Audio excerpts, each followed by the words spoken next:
사랑하는 성도 여러분, 또 대구시가 강화된 사회적 거리두기를 함으로 인해서 새벽 기도회로 예배당에서 모이지 못하고 영상으로 여러분을 만나게 되었습니다. 어디에서나 말씀 묵상과 기도로 하루를 시작했으면 좋겠습니다. 오늘 우리가 함께 나눌 말씀은 고린도전서 9장 15절에서 23절 말씀입니다. 고린도전서 9장 15절에서 23절 말씀, 천천히 저와 함께 같이 오늘 말씀을 읽었으면 좋겠습니다. 고린도전서 9장 15절에서 23절입니다.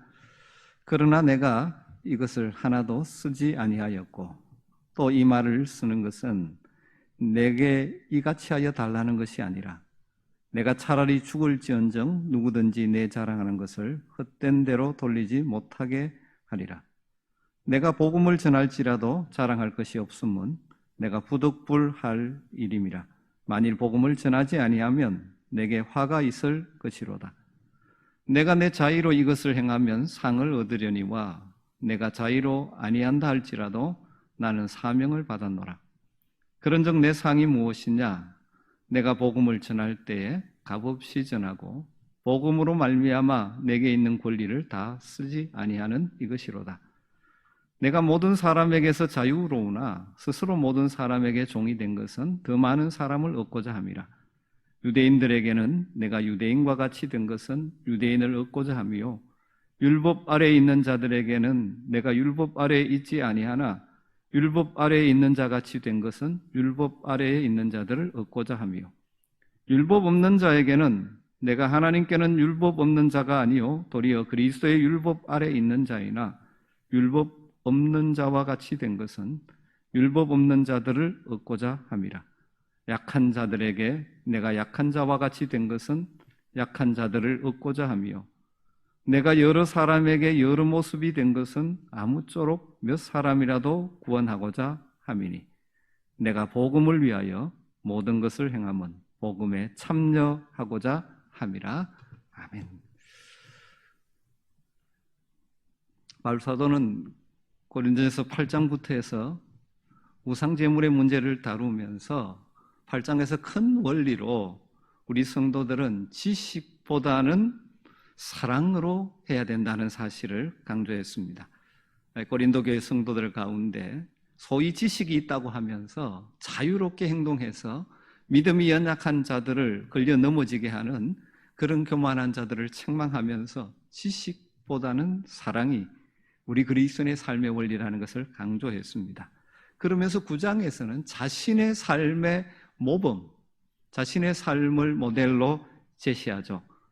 그는 마땅히 사도로서 교회를 통해서 재정적 지원을 받을 권리가 있지만 그리스도의 복음에 아무 장애가 되지 않도록 하기 위해서 그 권리를 사용하지 않고 포기했다고 말합니다. 오늘 본문에서 그것을 구체적으로 말하는데 오늘 이 말씀을 통해서 우리에게 주시는 메시지는 무엇이겠습니까? 바울 사도의 삶의 최우선순위, 첫 번째로 바울 사도의 삶의 최우선순위가 복음을 위하여라 하는 사실입니다. 23절에 내가 복음을 위하여 모든 것을 행함은 복음에 참여하고자 함이라. 바울이 행하는 모든 일은 무엇을 위함이라고 말합니까? 복음을 위하여. 복음 증거에 도움이 된다면 그는 어떤 것도 포기할 수 있다는 것이죠. 복음 안에서 성도들이 성장하기 위한 것이라면 무슨 일이라도 할 수 있다는 것입니다. 바울 사도의 은행심사 모든 일의 최우선 순위가 복음을 위한 일이었습니다. 여러분, 우리가 인생을 살아가면서 특별히 믿음의 삶을 살면서 우리가 무엇을 가장 중요하게 생각하느냐? 이것은 참 중요합니다. 무엇을 인생의 최우선 순위에 두느냐 하는 것이 우리의 인생을 좌우하죠. 우리가 해야 될 일 많습니다. 좋은 일도 많습니다. 그러나 가장 우선적으로 해야 될 일은 오늘 말씀에 따르면 복음을 위하여 하는 일이라고 말합니다. 사랑하는 성도 여러분, 우리가 성도로서 또 교회를 이루어서 해야 될 일, 할 수 있는 일 참 많이 있지만 최우선순위, 복음을 위하여, 복음을 증거하고 복음 안에서 생명을 양육하는 일이 최우선순위라는 사실을 기억하십시오. 그래서 여러분의 삶에서 복음이 증거되어지고 여러분을 통하여 많은 믿음이 연약한 자들이 복음 안에서 성장해가는 통로로 쓰임받게 되기를 주의 이름으로 축복합니다. 그래서 두 번째로 복음을 위해 사는 것이 우리의 삶의 중요한 목표라면 복음을 위해서 우리는 무엇이든지 필요하다면 포기하고 희생할 수 있어야 합니다. 바울 사도는 9장에서 교회의 지도자로서 마땅히 교회로부터 생활비를 받아야 하는 것이 성경적인 원리고 일반 원리지만 자신은 복음을 위해서 자신의 정당한 권리를 포기했다는 것이죠. 여러분, 우리가 우리의 권리를 포기한다는 것은 쉽지 않죠. 그리고 우리가 살고 있는 이 시대 정신에 권리를 포기하는 것은 어리석은 일이라고 가르칩니다. 물론 우리에게 주어진 권리를 정당하게 주장하며 살아야 할 때도 있습니다. 그러나 우리 그리스도인들은 복음을 위해서라면 자신의 권리, 자신의 유익, 자신의 편안함을 포기할 줄 알 때 그것이 고귀한 삶이 되는 것이죠. 그래서 19절부터 22절에 아주 길게 바울 사도는 여러 가지 예를 들면서 자신이 희생한 예를 들고 있습니다. 원래 자유인이지만 19절을 보면 스스로 종이 되었다.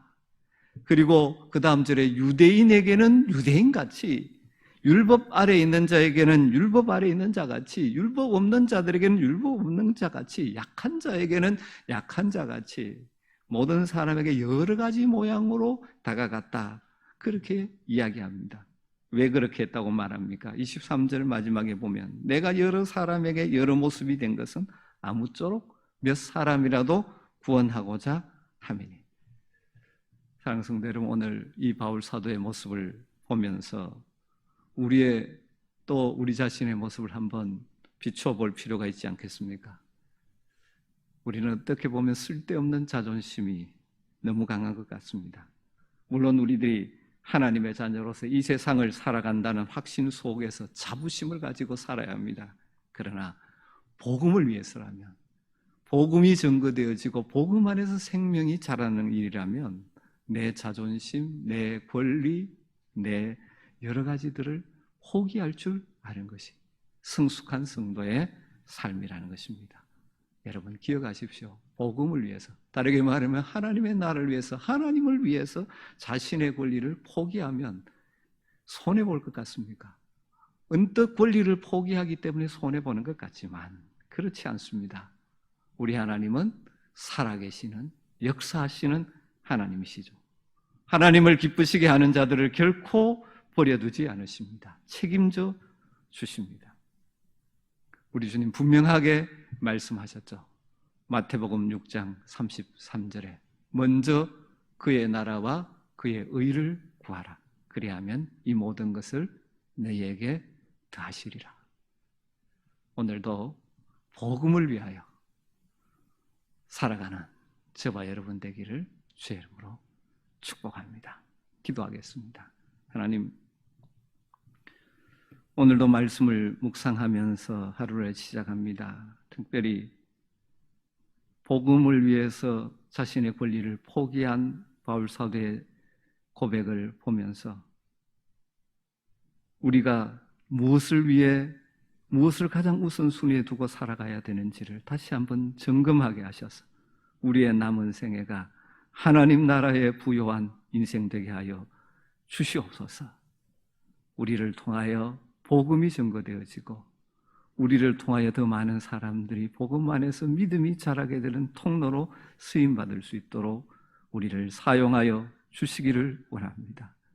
우리의 간절한 기도를 들으시는 하나님, 이 시간도 이 말씀을 듣고 기도하는 모든 성도들의 기도에 응답하시고 오늘 하루도 동행하여 주시옵소서.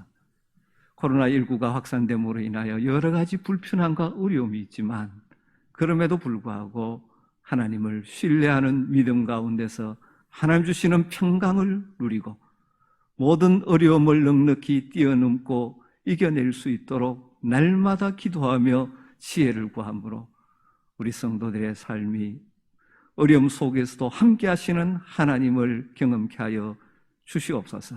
오늘 하루도 말씀 묵상하고 기도하며 시작하는 하루가 복되게 해 주실 줄 믿고 감사를 드리며 예수님의 이름으로 기도드리옵나이다. 아멘. 여러분, 교회에 나와서 함께 새벽에 모이지는 못하지만 개인적으로 가정에서 기도하시도 좋고, 가정에서 기도가 좀 힘드시는 분들은 시간을 내서 개인적으로 교회당에 와서 기도하시는 것은 얼마든지 할 수 있습니다. 이 어려운 때를 함께 기도하면서 이겨내는 우리 아멘의 가족들 되시기를 주의 이름으로 부탁을 드립니다. 감사합니다.